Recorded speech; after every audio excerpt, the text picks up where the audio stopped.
రాష్ట్ర వ్యాప్తంగా sub registrar కార్యాలయాలు అధికారుల నివాసాల్లో సోదాలు చేపట్టిన ఏసీబీ 4 చోట్ల క్రిమినల్ కేసులు నమోదు చేసింది.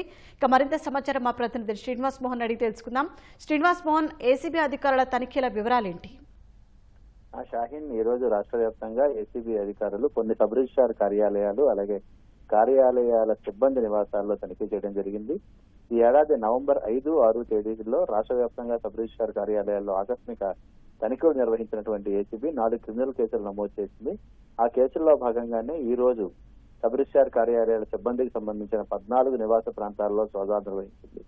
సబ్ రిజిస్ట్రార్ కార్యాలయాల్లో అవినీతి జరుగుతోంది అనే సమాచారం మీద నవంబర్ 5, 6 తేదీల్లో రాష్ట్రంలో ఉన్నటువంటి 10 సబ్ రిజిస్ట్రార్ కార్యాలయాల్లో ఆకస్మిక తనిఖీలు నిర్వహించారు. ఈ సందర్భంగా వివిధ రిజిస్ట్రార్ కార్యాలయాల సిబ్బంది వద్ద నుంచి భారీ మొత్తంలో లెక్క చూపని నగదుని స్వాధీనం చేసుకున్నారు.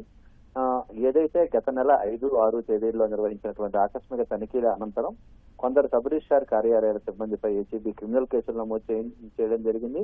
ఇందులో భాగంగా విశాఖపట్నంలో ఉన్నటువంటి జగదాంబ సెంటర్లోని సబ్ రిజిస్ట్రార్ కార్యాలయం, అక్కడ ఉన్నటువంటి కార్యాలయ సిబ్బందిపై ఏసీబీ కేసు నమోదు చేసింది. ఈ కేసు నమోదు సమయంలో అక్కడ ఏదైతే తనిఖీలు చేశారో ఆ తనిఖీల్లో 10,000 రూపాయల వరకు నగదుకు సంబంధించి లెక్కలు లేవని గుర్తించడం జరిగింది. ఇవాళ అక్కడ ఉన్నటువంటి జాయింట్ సబ్ రిజిస్ట్రార్ అయినటువంటి ఎస్ మోహన్ రావు అలాగే ఇద్దరు సిబ్బంది నివాస ప్రాంతాల్లో 4 చోట్ల సోదాలు నిర్వహించడం జరిగింది. విజయనగరం జిల్లా భోగాపురం సబ్ రిజిస్ట్రార్ కార్యాలయ సిబ్బందిపై కూడా గత నెల 5, 6 తేదీల్లో తనిఖీలు నిర్వహించడం జరిగింది. ఆ సమయంలో 34,280 రూపాయల లెక్క చూపని నగదును కూడా స్వాధీనం చేసుకోవడం జరిగింది. అందుకు సంబంధించినటువంటి కేసులో ఈ రోజు joint sub registrar Pandillapalli Ramakrishna అలాగే మరో 5 సిబ్బంది నివాస ప్రాంతాల్లో మొత్తం 6 చోట్ల సోదాలు నిర్వహించారు.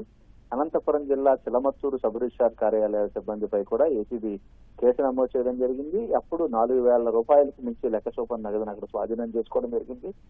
ఈ కేసుకు సంబంధించిన దాంట్లో ఈ రోజు సబ్ రిజిస్ట్రార్ కార్యాలయ జాయింట్ సబ్ రిజిస్ట్రార్ కార్యాలయ ఇన్ఛార్జి అయినటువంటి మినుల ప్రసాద్ బాబు, సీనియర్ అసిస్టెంట్ అలాగే ఆ కార్యాలయంలో నియమించినటువంటి ఓ ప్రైవేటు వ్యక్తి నివాస ప్రాంగణాల్లో 2 చోట్ల ఏసీబీ సోదాలు నిర్వహించడం జరిగింది.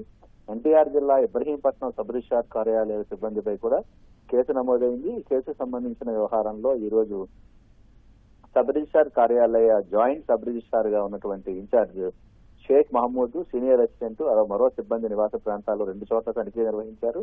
గత నెల జరిపినటువంటి సోదాల సమయంలో 74,600 రూపాయల వరకు లెక్క చూపని నగదును స్వాధీనం చేసుకోవడం జరిగింది. ఈ పైన ఉన్నటువంటి ఏవైతే ఇటు ఎన్టీఆర్ జిల్లా కావచ్చు, అనంతపురం జిల్లా కావచ్చు, విజయనగరం, విశాఖపట్నంలో ఇంకా ఇప్పటికి కూడా ఆయా ప్రాంతాల్లో ఏసీబీ సోదాలు కొనసాగుతూనే ఉన్నాయి. ప్రాథమిక సమాచారాన్ని ఏసీబీ ప్రధాన కార్యాలయం నుంచి విడుదల చేయడం జరిగింది. రాష్ట్ర ప్రభుత్వ కార్యాలయాల్లో ఏదైనా అవినీతి జరిగితే దానికి సంబంధించినటువంటి సమాచారాన్ని టోల్ ఫ్రీ నంబర్ 1064 నంబర్కి కానీ లేదంటే ఈమెయిల్ ద్వారా కూడా సమాచారం ఇవ్వాలని చెప్పి ఏసీబీ ఉన్నతాధికారులు అయితే ఒక ప్రకటన కూడా జారీ చేయడం జరిగింది. షాజీ, ధన్యవాదాలు శ్రీనివాస్ మోహన్.